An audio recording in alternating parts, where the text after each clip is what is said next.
Hello, everybody, and welcome to the Ask Me Anything for the CrossFit Linchpin private track. It is June 17th. We do these every Thursday, as you know. All of you submit questions. The most upvoted ones get answered. As always, there's some great questions. One of them I think we're going to spend a fair amount of time on, and it might be the whole show. I don't know.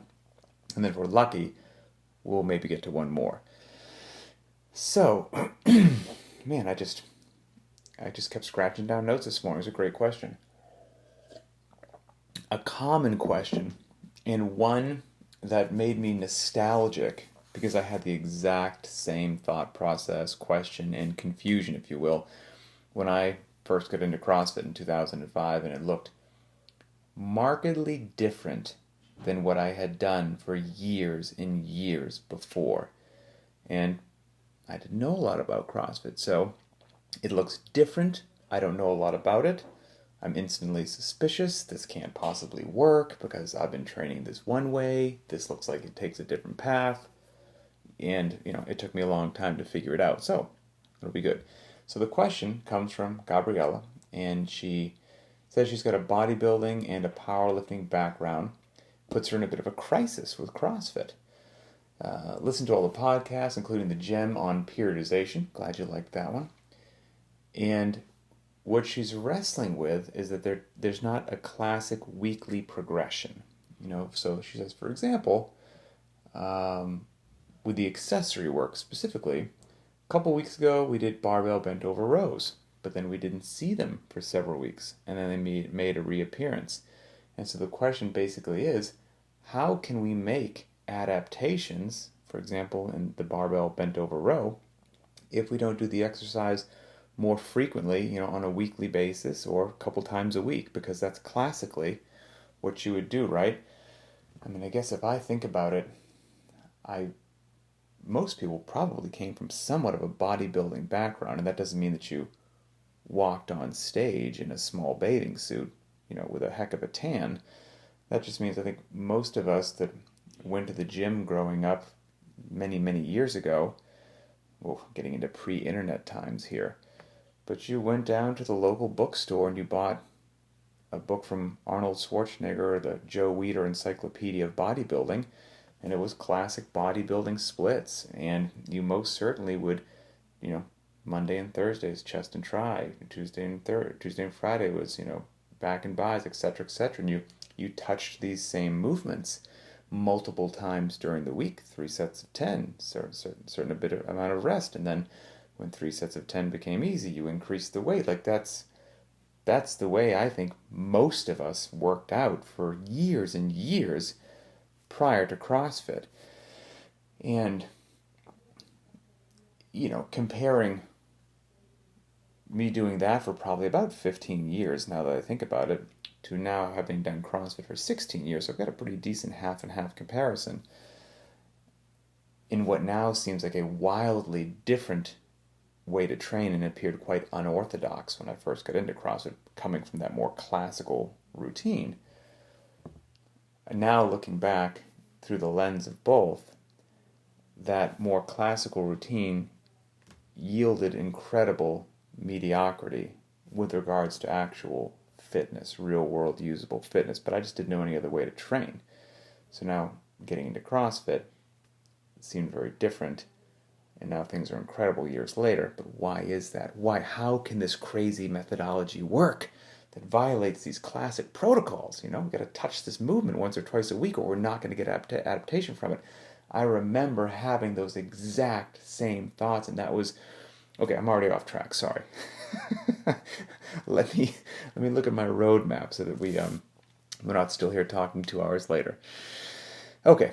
So, yes, Gabriella, I remember sharing your question and your curiosity, and for me, that question and curiosity came from not only the lifts, because also, being a former SEAL, running was critically important, but also, the SEAL, like bench press, how much you bench. You were either in the 300 club or you weren't, and so we benched all the time, multiple times a week, different exercises to help out the bench press, and progress was measured by the bench press. And so but you had to do it all the time. If you missed a week of bench press, you didn't do the lift that week. You're going to regress. And so now I look at CrossFit and it doesn't seem like we touch these things every week. Well, that's weird. I don't know how that could possibly work.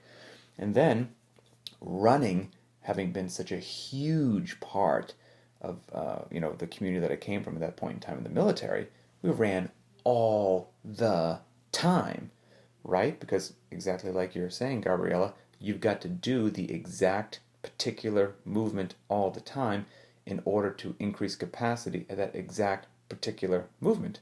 That's what most of us thought. So I looked at classic CrossFit programming. They're not running every day. Sometimes a week might go by that you're not running. Maybe there's a row in there, great, but that ain't running. And then we're not talking about running 5Ks. That happens extremely rarely.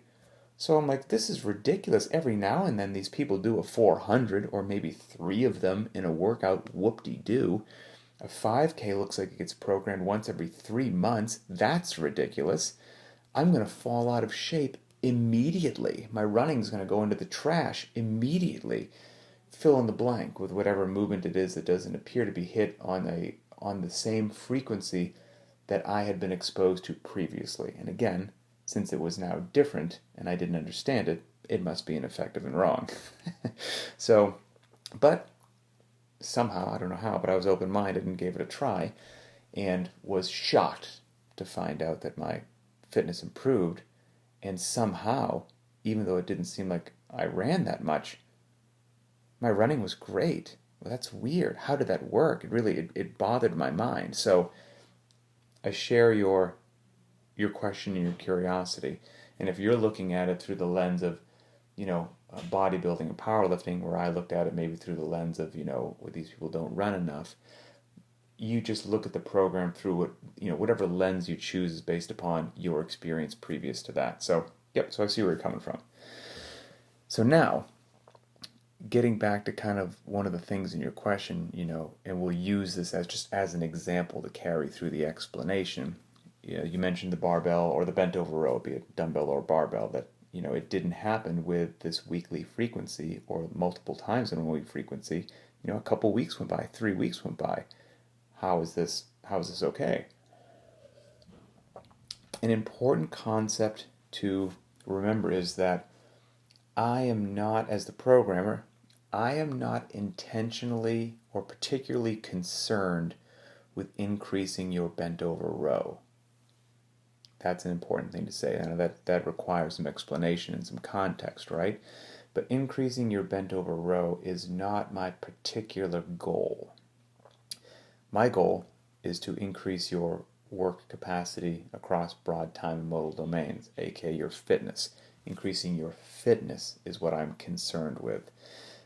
The bent over row, among other things, is just one of the many, many tools that I have at my disposal as the programmer to implement at the right time with the pursuit of increasing your work capacity across broad time modal domains, your fitness. But the bent over row in and of itself is not the goal. So let's just say that I made it the goal. I made the bent over row the goal, and I put it in with much more frequency. And we've only got an hour in the gym to knock out what we're trying to knock out, and I'm going to give much more of that hour, much more frequently, to the bent over row.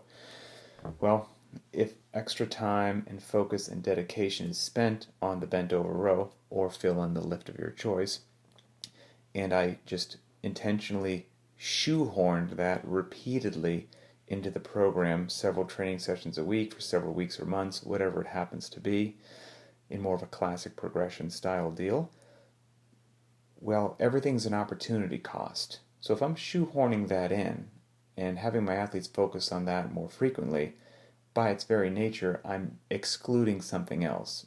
It's just a simple, again, it's opportunity cost. It's just simply economics. Time is what it is. Your effort is what it is. Your energy is what it is.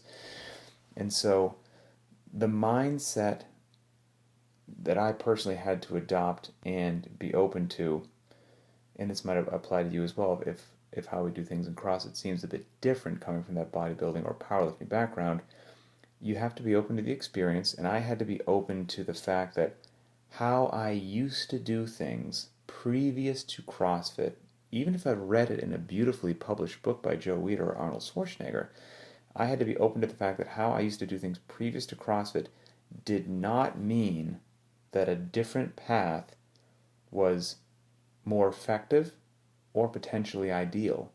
It just meant that it was a different path and one that I was unfamiliar with. And so the goal through these conversations is to increase that familiarity so that the path is a bit more illuminated, so you understand what's going on. So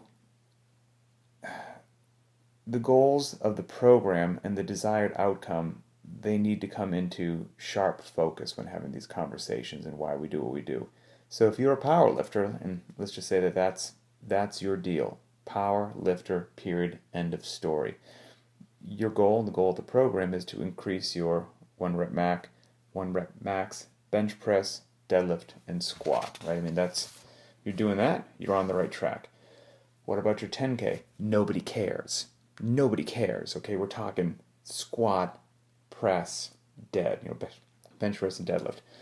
Well, those 3 lifts are not our goal exclusively in CrossFit. Getting back to what I said earlier, the goal is to increase your fitness, your work capacity across broad time modal domains. So if that's my goal, not necessarily any one particular movement or lift, not the deadlift, not the squat, not the bent over row, not the fill in the blank. I have the power lifts, at my disposal. I have the Olympic lifts at my disposal as the program creator. And I not only have those wonderful array of lifts, which has a tremendous amount of variance in and of itself, but I have them with everything from low reps to high reps to work in an intelligently and intentional manner. I have them from light to moderate to heavy to 1 rep maxes. I have them as standalone days or as part of a mixed modality training session. Same deal with, and there are of course other external objects such as kettlebells, dumbbells, wall balls, etc., etc. Then, we've got gymnastics with the same thing. We've got simple to complex, strict to kipping, a standalone workout such as 30 muscle-ups for time, how and when to put them into accessory work, to put them in strict or to put them in kipping. They could be part of a mixed modality workout, 3 rounds for time of etc., etc. They can be in small chunks, in something like Cindy, for example, 5, 10, 15, or they can be in huge chunks, chipper style, maybe something like Angie, 100 pull-ups, 100 push-ups, 100 sit-ups, 100 air squats. We've got monostructural things to think about. Again, so we're not just trying to improve 3 lifts and then in powerlifting, as compared to powerlifting, and then if those 3 lifts go up, success is ours. That's not quite what it is here. We've got to do all of those things that I just mentioned with power lifts and Olympic lifts. Gymnastics have to come into play, and then monostructural from 50-meter sprints, 100-meter sprints, 200s, 400s, 800s, mile repeats, 5Ks and beyond. Then we play this game with the rower and the bike. All of those things that I just mentioned right there, the Olympic lifts, the power lifts, all the gymnastics components, all the monostructural components, the goal is not for me to increase any one particular item in there. The goal is for me to use all of those as tools in my programming tool chest, so to speak, to overall drive your fitness forward and drive your fitness up, and not necessarily go, I've got to increase capacity at this one particular lift, so this one particular movement, so it is going to get this maniacal focus at the exclusion of other things. That's not what we have going on. Now, it's really, really complicated to appropriately orchestrate all of those different components that I just said that can be intermingled in an almost infinite number of ways, but to do it in such a way that everything wonderfully marches forward and has this nice, slow, steady, incremental growth that drives your fitness forward. That's easy to say and hard to do. Okay, that's exactly what I have written down here. Looks like I'm actually staying on my own roadmap that I wrote out. So I have, done properly, intelligently, and by design, intentional programming can be designed using all of these elements in a beautiful, harmonious symphony to elevate not one particular lift or movement, but rather your overall capacity. So the interplay from all these different movements, that's where the magic is, and that's what I didn't realize when I first looked at CrossFit programming, and it took me a long time to figure out, and a lot of mistakes to learn how to do it really well and balance it. And I didn't even realize, and most people don't even realize that this is happening, how the interplay of all these movements improves your overall capacity. You don't realize it until something confusing happens. And then something confusing happens, and you're like, well, that doesn't make any sense based upon the classical training or classical background or body part splits or progressions that have come from where you have to touch this movement 2 or 3 times a week or progress won't occur. And yet we don't do that, and yet progress occurs. And that's really confusing initially, right? And we see this happen constantly, and all of you right now watching this live, you're members of not only the private track, but you're on the Facebook page as well. So this is not fabricated or artificial or orchestrated by me. All of you see the posts constantly that, for example, a 1 rep max deadlift gets programmed. We may not have pulled a 1 rep max deadlift in over 8 weeks, and we don't deadlift every single week at all. So how does it make any sense that weeks later, after not giving the deadlift incredible, intentional, progressive focus, that it's raining PRs? How does that happen? We're either really, really lucky day after day, week after week, month after month, year after year. We're the luckiest community in the whole world. Or there's a reason that it happens, and it happens intentionally and by design.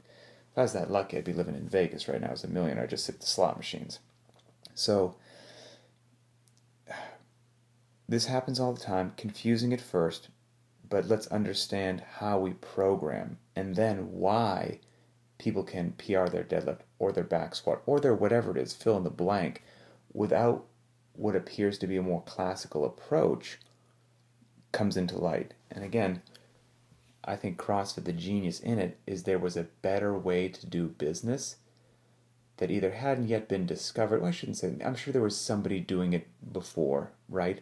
But it didn't get the traction, the publicity, and the reach until CrossFit started putting forward the methodology that there is actually a better way. If overall fitness is your goal, there's a better way to train. If you don't care about anything in the world except for increasing your back squat, well, then a significant bias and a progression, some other things might be the way to do it.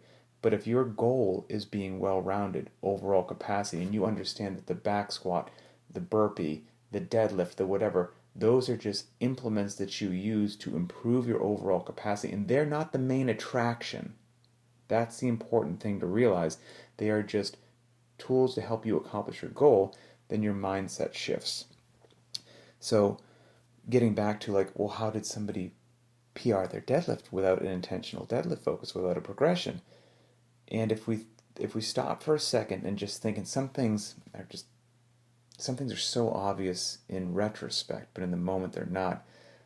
I wish I was, when I first saw a CrossFit program, I was like, I see what you're doing there, but I didn't. It didn't dawn on me.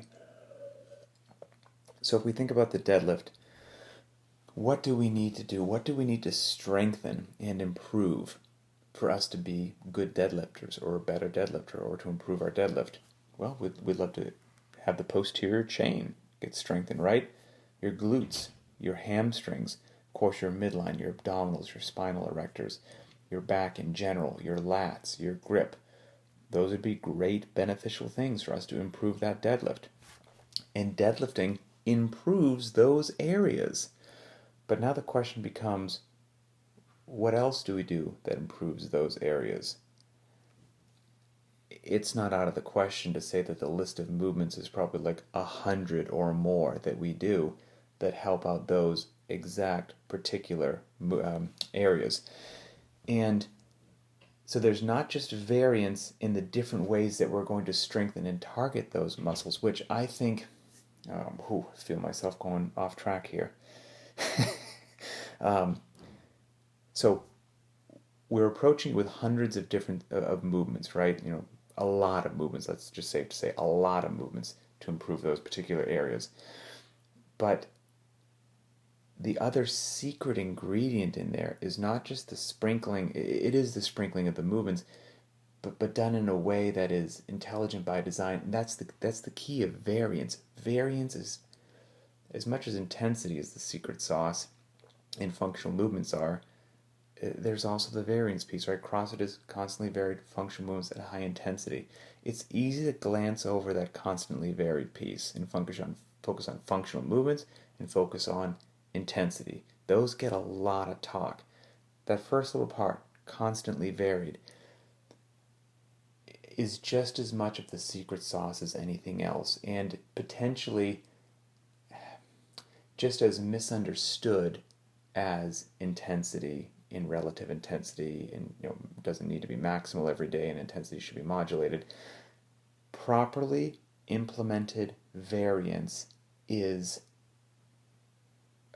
delivers the goods in an amazing way, because now we're going to attack that body or those muscle groups in so many different ways that wherever you as an athlete have some sort of a little imbalance or a weakness or a deficiency, we're going to find it through variance, and we're going to help it through variance. And then when you go back to that movement, you're going to be a better athlete for it, instead of you're just doing the same 2 or 3 or 4 movements ad nauseum over and over and over again.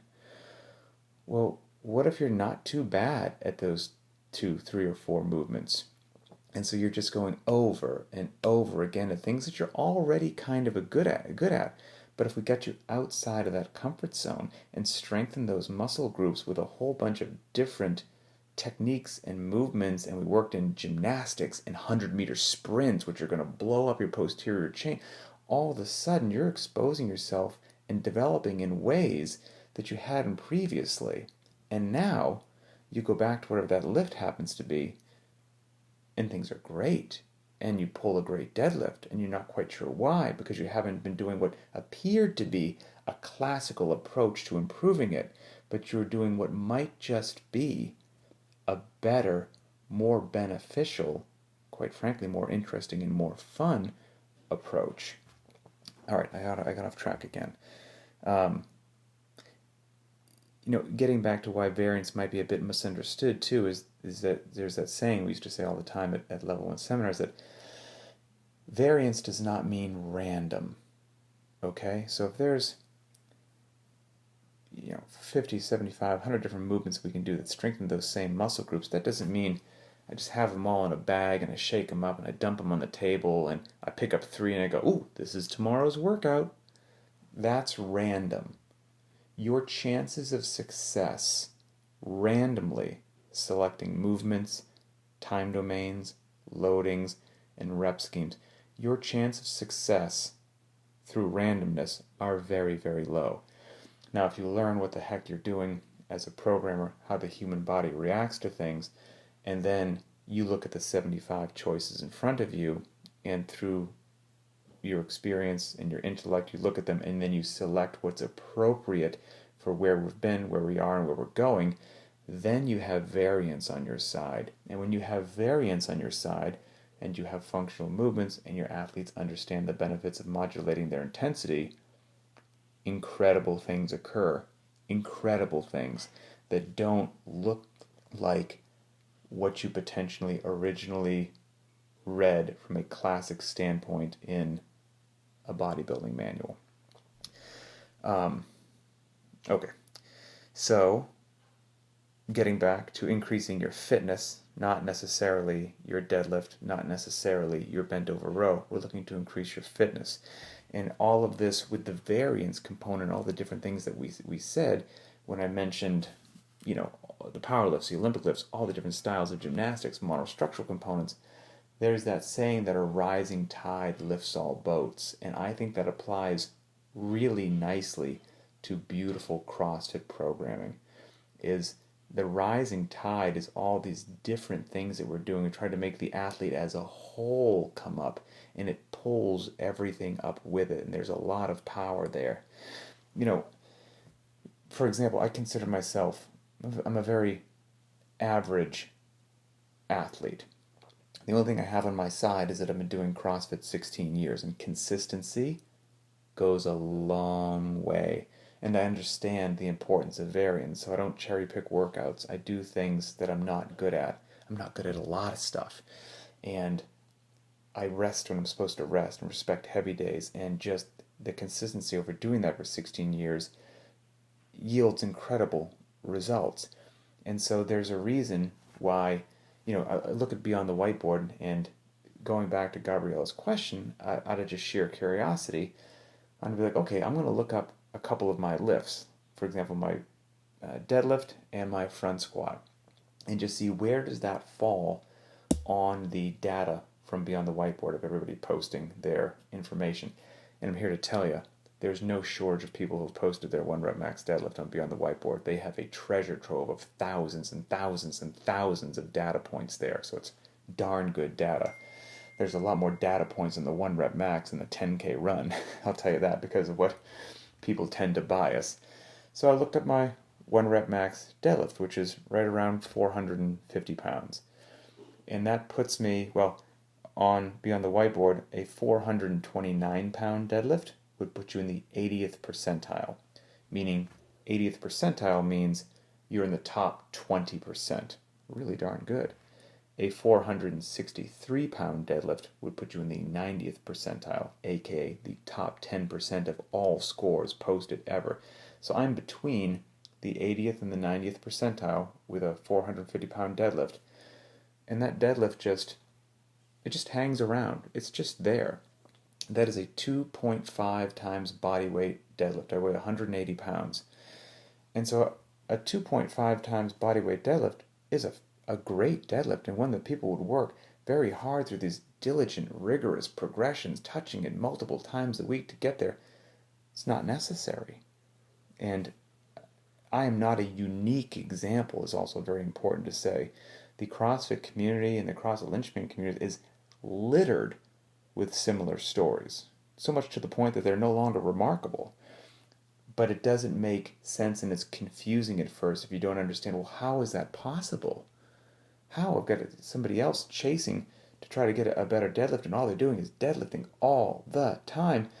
And you guys don't deadlift with anywhere near the frequency, yet everyone's deadlift is progressing beautifully. How? And it's all related back to what we just said a second ago of how we're strengthening the athlete, how we're pursuing overall fitness instead of that one particular lift, and how that rising tide lifts all ships. And I can't see, I told you, we've already been going 30 minutes in this one question. I told you it was going to be a day of distractions and rabbit holes. Okay, so let's go back to, again, part of the piece of Gabriella's question, the barbell or the dumbbell bent over row. I would encourage you, Gabriella or anyone else, kind of intrigued by this topic, I would encourage you, and I had to do the same thing when I first got into CrossFit, not to look at the singular movement. So don't look at the barbell bent over row and, hey, that only came up 3 weeks ago. Why aren't we doing it every week? The deadlift, how frequently it comes up. I would encourage you to look at the function performed by the human body. So not the movement or the lift, the function performed by the human body. And you can categorize them into buckets of squatting, pressing, pulling, hinging at the hip, etc., etc. And the goal, if we are talking about that barbell bent over row, whatever it happens to be, the goal is to improve our pulling. The barbell bent over row is just simply a tool that we work into the rotation only in the frequency that makes sense based on the various types of pulling that we've done recently in terms of planes of movement, repetition ranges, loading, etc. And there's a whole bunch of different ways to pull that strengthen the body and aren't just particularly the bent over row. But we pull far more than you realize. It just may not be with that one particular movement that you saw. And focusing on the function of the human body to a greater extent than the individual lift or movement, that's a critical separating factor of finding success with variance. So focusing on the bent over row is not the goal. Focusing on pulling would happen to be the goal. And in the comments, Dan L., there was a nice little interplay from several members with Gabrielle having a great discussion back and forth. And Dan L., you posted a comment in there, and you nailed it as well. And basically saying to kind of focus on the intent of the movement or the capacity rather than the individual movement itself. So well done. And you also referenced how this was kind of related to something I think we covered last week in an Ask Me Anything, which somebody asked a comment about weighted pull-up, and why don't we do weighted pull-ups? And I made a similar point that how we train is developing some capacity in things where the reach extends beyond what we do every day. Okay, so if we do this group of movements, and it's a large group, we don't just get capacity in that group, it extends outside of that if the programming is done properly. And, to put my money where my mouth is, the other week I went out live on Facebook so everyone could see that it was real, and just slowly built up a 1 rep max strict pull-up and pulled 100 pounds and stopped there. I might have been able to get a little bit more, but stopped there. And that, again, put me in the 80th percentile, so the top 20% of all scores posted there, without directly pursuing that movement. Isn't that confusing, right? It is confusing, but it is confusing at first when you're first learning about the CrossFit methodology, CrossFit programming, how it works, how it's constructed, and why it delivers the results that it delivers. It seems mysterious and confusing at first, but we can start to remove that fog a little bit, which is, again, why we do these Ask Me Anythings, because an educated populace, a more intelligent, more sophisticated group of athletes is just a better, more helpful community, because everybody is bought in and everybody understands why we're doing what we're doing, and then we all kind of drive forward. And it also helps everybody answer questions in there as well. So yes, movement patterns overlap. They develop profound capacity that you may not even be aware of. So that's my answer. That's my answer to that question. That might have been a personal record. That was a 35-minute answer to one question. So I will end briefly with just touching on Jen's question, because I don't think it will take too long, at least nowhere near how much that took. Jen's question. Okay, here we go. Jen says, I know we've discussed intervals and rest periods before, but why not one more time? I only have 1 hour in the morning to get my fitness in before I need to get ready for work. Most of the time when interval days come up, I don't have the time to have my rest periods be a 1 to 2 or 1 to 3, so I usually go for a 1 to 1. Am I losing anything by shortening my rest periods, or am I just going to get really good at managing lactic acid buildup due to the shortened rest? Fantastic question. And I love our community so much. The mere fact that Jen worded that question that way means that she has listened to the other podcasts and absorbed the information and understands how rest periods work and how a shortened rest period will be a bit more demanding due to the lactic acid that hasn't yet been flushed out of your system, and a longer rest period will get that. She actually gets that. It makes me so happy. Anyway, so are you missing anything? Yes, but no. And what I mean by that is let's handle why you're not missing anything first. You're not missing anything because most people aren't doing intervals to begin with, because they take incredible discipline and because they sting, because they're generally not super fun, so people blow them off. So people aren't even on a 1-to-1 work rest ratio. People blow them off. Interval training, again, it takes some discipline. And so you're actually doing them. Even if it's with the 1-to-1 all the time, work so you're not getting variance in your rest periods, you're still doing intervals, which puts you in an elite category of CrossFitters that you're going to get the benefits from that. So it's phenomenal. That being said, could they potentially be even optimized a bit more? Sure, yeah. Well, if you had a bit more time and when necessary or when ideal, you could take a bit of a longer rest period. Well, that would be some wonderful, beautiful variance that now, instead of so much testing your recovery and stamina, gave you a bit of an opportunity to excel more into that speed category. Sure, that'd be great. Beggars can't be choosers. Your life is your life. You have to get up at the time that you have to get up. You have to go to work when you have to go to work. You only have the amount of time to work out that you do. Yeah, you could get up earlier, but you probably would like to not get less sleep, right? Because sleep is critical. So, again, everything's economics. Everything is an opportunity cost. You move this in, well, you have to take that out, etc., etc. You've only got an hour to play with. If that's how you need to roll on a regular basis, you are going to be worlds ahead of most people. You'll be great. You'll be fine. If every now and then, you know what maybe you could do? Here's an idea. What if every now, let's say that there was 5 intervals, okay? You've got an hour to work out, and you found that, hey, I got 5 intervals to do. I'm only going to be able to do a 1-to-1 work to rest ratio, even though I'd like to be able to do a 1-to-2 today. I just don't have the time.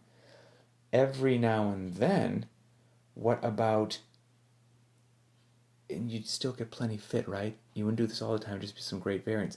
What if every now and then, instead of doing 5 intervals at a 1-to-1 work to rest ratio, you did 3 or 4 at a 1-to-2? And so you would take one of those intervals off and use that additional time to give extra rest. And then even though you're hitting a smaller number of intervals, you're going to hit them in a different way than you normally do, and that could be some beautiful variance. And you don't need to do that every time, but maybe even just removing one interval would allow you to extend the rest periods a little bit more. And maybe you couldn't extend them from a 1-to-1 to a 1-to-2, but maybe you could split the difference and do a 1.15.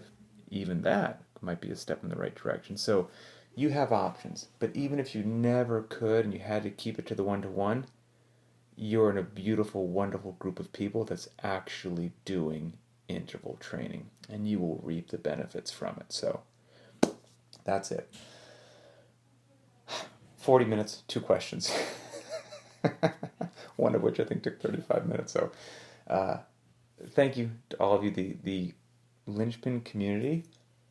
You all are absolutely awesome, and the level of athlete, not only from a physical standpoint that we're building and creating, but from the intellect side as well, of understanding why we do what we do and the methodology, is second to none. And then on top of that, you layer on how all of you treat each other in the private track, the kindness that you show to each other, how would you just help each other out. I'm good. I got nothing else to add. You guys are awesome. So have a great day, and we will talk later.